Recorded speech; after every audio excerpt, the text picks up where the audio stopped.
just so you can see, you know, where the colors are actually being affected. See, that's the inner part of the fire. This is the outer part of the fire. So, you know, it's giving you an idea of, you know, what's right here. You can see where the purples are now. You know, you add all these colors, and it'll just show you where these colors, what you know, if you want like a yellow in here, you'd want to make this yellow, of course, and then the outer core would be darker. You know, I'm going to go with a black now on this one, just to kind of have it a feathered out, you know, so the edges are feathered. And for this one, we'll go with like a yellowy.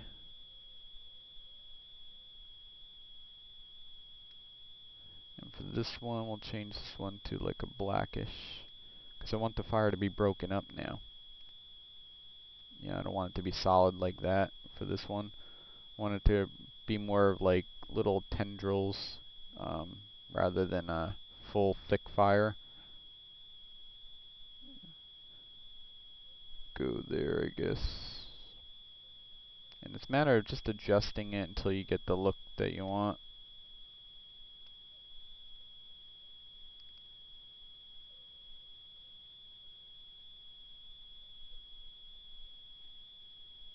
And, you know, if you're looking at it and going, that's not exactly what I want, wait till you see it animated. Then you'll be like, wow, you know, you got to kind of like play with it a little bit and then animate it out, and just to see how it looks. And, you know, once the fire gets moving, you know, you gotta kind of try to forecast basically what it's gonna look like when it's done. And but you'll notice once the flow starts going, you're gonna be like, wow, that actually came out pretty good. So you can, you know, just messing around.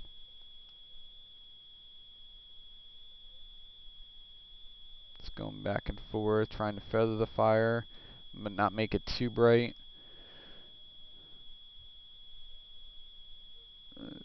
Alright, that might be good right there. Let's go a little bit yellowery. It's not too bad.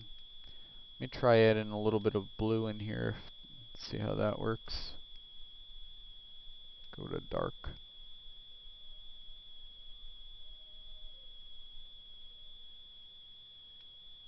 Maybe bring it closer.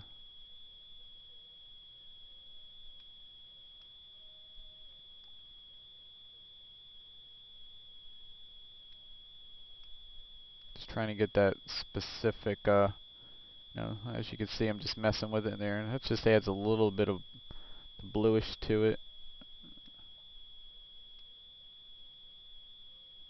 For the fuel, you know, the fuel generates that bluish color.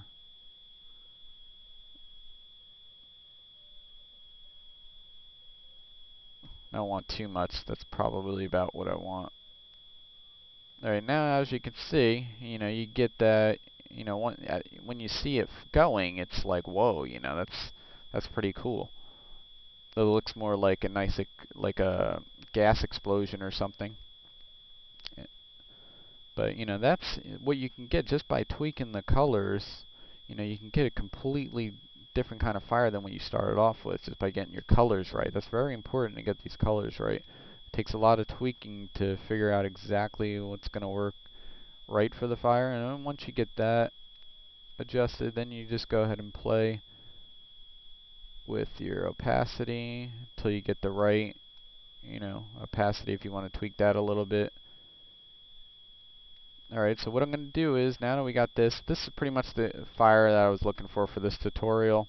So we'll leave it like that, and we'll go on to another tutorial next time on adding more things, but that's how you get that fire. I'm going to go ahead and render this out for you, and I'll come back just to play it as the ending, and that'll be it.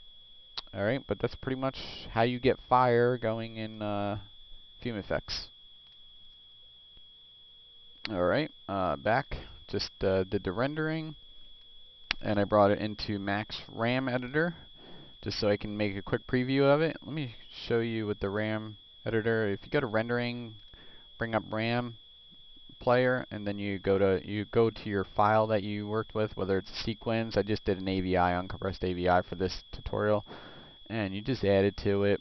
And when you do, it'll ask, just press OK on it to get it going. And it'll bring it in here to do a quick thing, and it'll play it from the RAM. This way you get a real-time view of it. And then you just go ahead and play it. And you can, cool thing about this is you can just say, your fire is a little bit too quick and you want to see what it looks like, slow it down a little bit. You can change your frames per second by here. If you think it'll look better faster, that gives you an idea during simulation if you want to change your frames per second. But, we rendered it, we did everything thinking it was going to be 30 frames per second.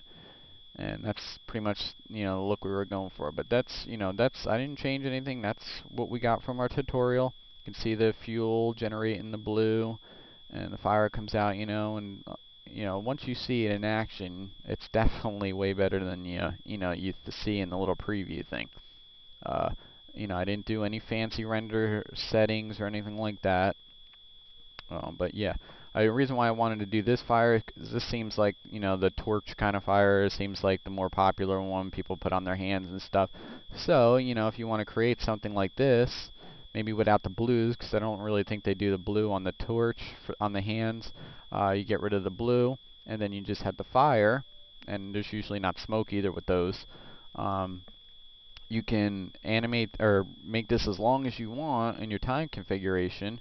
And if you if you actually tracked yourself in 3D, say your hand, and you can link this to your hand and have it move around with you in 3D, this way the flow will actually move as you move, your hand moves around, and it'll have a correct flow. So if you're moving like this way, the fire will flow back, and it'll be affected by all that. It won't just be like this 2D fire, like if you were bringing in After Effects as a video and add it to yourself. If you move your hand around, your fire's not going to know that you're moving your hand, so it's not going to make any kind of flow changes. It's just going to show, what the video is processed at. So if you did it in 3D, you just get more realistic results because it actually moves with your hand, and the flow, is being affected and everything. But if you just wanted to do it in After Effects and you didn't have a good fire clip to use, you can just create your own, as big as you want, small as you want, as long as you want. Have it flowing the direction you want by adjusting the wind direction.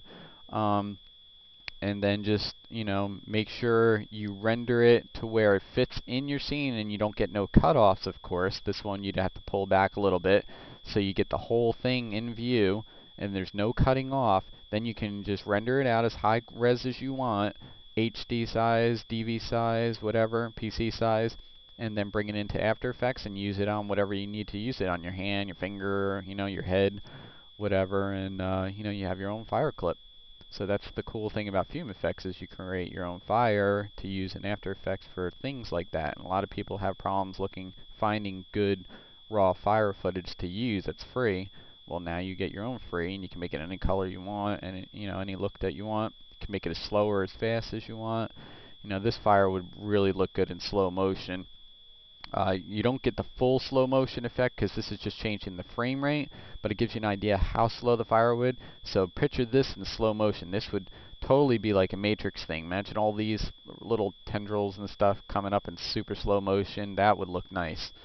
But yeah, that's pretty much why I like to use Fume Effects, because you can make your own custom fire for After Effects, and you don't have to rely on some raw fire footage. But that's it for the fire. I'll show you when I rendered. I just, like I said, saved it as an AVI, test AVI, uncompressed, and that's why I brought it into the RAM player, because it won't play back perfectly smooth if you're just playing an uncompressed video in Media Player. Media Player is kind of sucky when it comes to stuff like that. It'll play, but it'll skip a little bit. So rendered at 640 by 480. Just the standard settings. Rendered active time segment, I made sure that was set 0 to 100. But if you want to render it into After Effects, what you should do is, you could save the whole thing. What I like to do is save it as elements instead. So you want to go to Render Elements, go to Add, and I'll just show you how to do that. We're going to choose Fume Effects Fire since it's only fire, and click OK. Now it's only going to render just the fire, and just save it. Make sure it's saved. We'll just call it Fume Effects Fire,